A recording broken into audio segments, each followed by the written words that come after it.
So, the translations are out for My Hero Academia Manga chapter 348. And let's just say that in this chapter, Toga doesn't just get rejected. She snaps. And we'll see why right after this.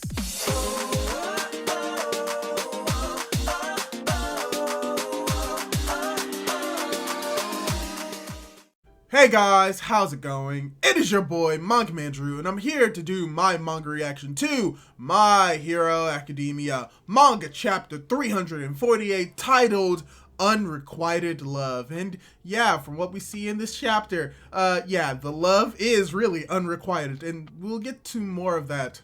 But first, when it comes to this chapter of My Hero Academia, this is once again a very short chapter, most likely because it came out a little bit earlier. It's around 13 pages, same as the last chapter, and it directly ties to what we saw last chapter, which was the relationship that has formed between Deku, Uraraka, and Toga, and we get to see where that relation goes in this chapter, and let me just say, it doesn't go well. So, let's dive into the review, starting with the first page of the chapter. And weirdly enough, the first page is just a recap of, the story of My Hero Academia. Izuku being the 9th user of One For All For One seeking out the power of One For All, doing everything and anything to do it. The fact that Toga has had a few interactions with Deku, but that he hasn't realized her emotions or how she felt about him. And we have Deku most likely reflecting on the fact that he is a big nerd. So yeah, pretty much the entirety of My Hero Academia, and we just get this funny scene of just Deku coming to this realization of like, wait, you want me to be your boyfriend? Wait, what are you talking about? As Toga explains to Deku like why she fell in love with him, and it's because he was bloody and looked like her first crush, and how she says that she wants to become like Deku by, sucking his blood, as you just have this fun moment of Deku just saying, wait, if you're gonna date, like, as a couple, you just like hold hands, go to amusement parks, eat crepes. I'm like, is Deku an anime nerd? Like, he likes superheroes, but does he also like anime? Because, yeah, that's just like the trope of like an anime date, going to an amusement park, holding hands and eating crepes, as we see that Uraraka in a small panel is shaken by the fact that she hears what Deku thinks a couple means, and I just find that hilarious. But yes, here's where we come more into the complexity of Himiko Toga and what kind of person she is. As Deku explains how he feels couples should be, she responds by saying that as long as she's able to become like Deku, then that's all that she desires. And as she says this, she has the very big, very scary, very ominous smile on her face.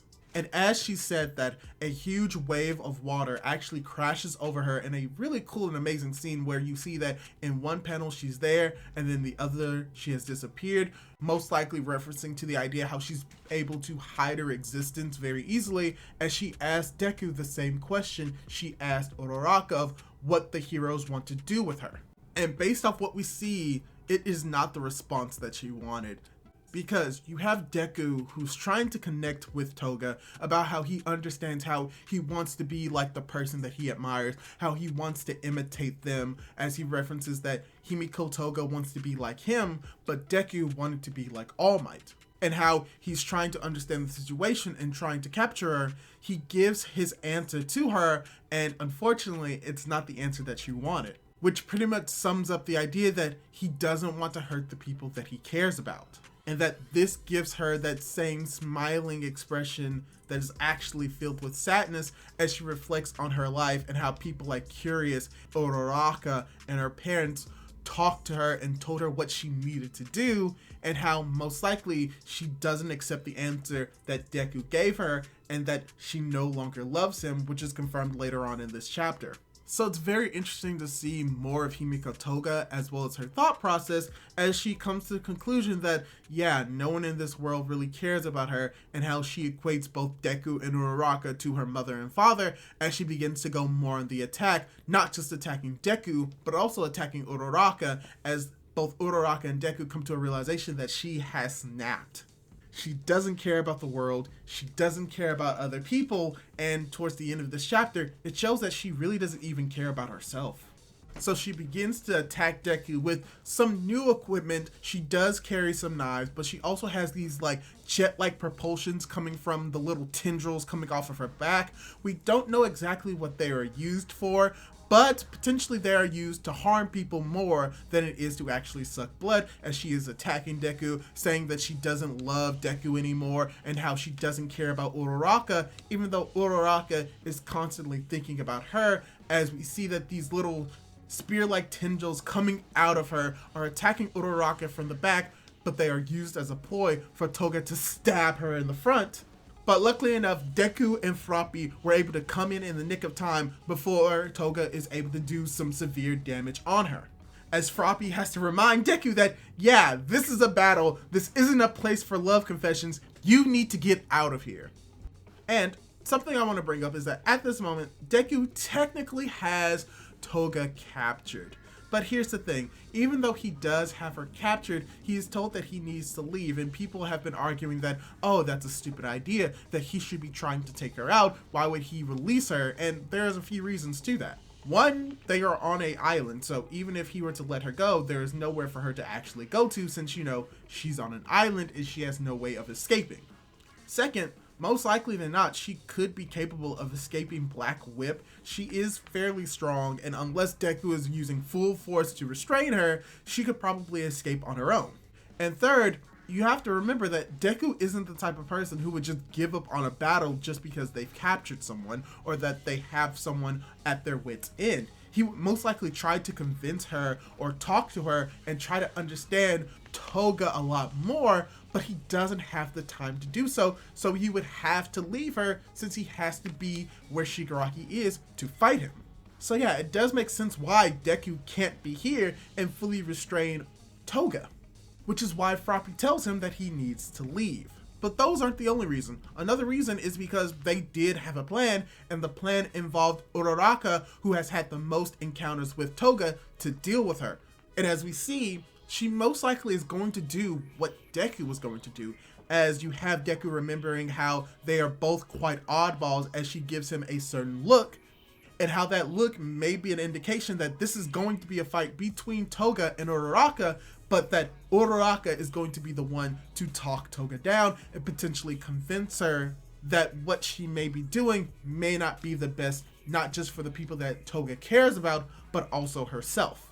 Because as we reach the final part of this chapter, here it's revealed that when it comes to Toga, she thinks about the idea about how life is so hard and that she only wants to love people, as Uraraka tells Deku to run as Deku proceeds to run away. And how this could just be more of an indication that Himiko Toga has reached the breaking point and may not actually care about her own life anymore.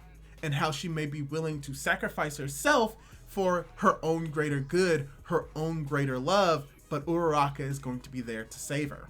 So overall, this is a fairly short chapter of My Hero Academia, but I still think that it is a really good chapter of My Hero Academia because we are focusing on the relationship and the character of Himiko Toga, Deku, as well as Uraraka. And how we're pretty much getting set up for the fight, that this is going to be a fight between Himiko Toga as well as Uraraka, and that Deku was just a catalyst for them to actually have this fight proper.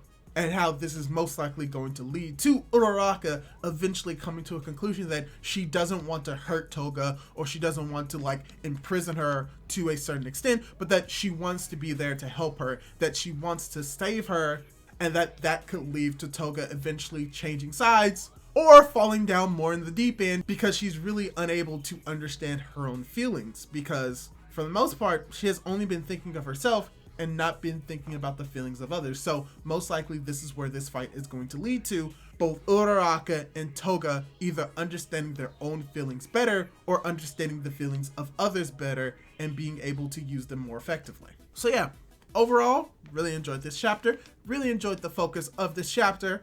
Most likely we're going to get a little bit more focus, hopefully on Toga and Uraraka, or we're going to see Deku trying to escape the island as we cut somewhere else to see how those battles are going as well. So yeah, hopefully you enjoyed this video, hopefully you enjoyed this chapter, and let me just ask you, what do you think of the relationship between Uraraka and Toga? And do you think that Uraraka will be able to save Toga, or do you think that Toga is too far gone? Leave your thoughts down in the comments down below. Subscribe to my YouTube channel if you want to see more content like this. I like to cover My Hero Academia, do reviews, do discussions, cover the spoilers, so if that's something that you're interested in, subscribe to my YouTube channel. do all that cool jazz, and hopefully I'll be able to catch you in my next video. Goodbye!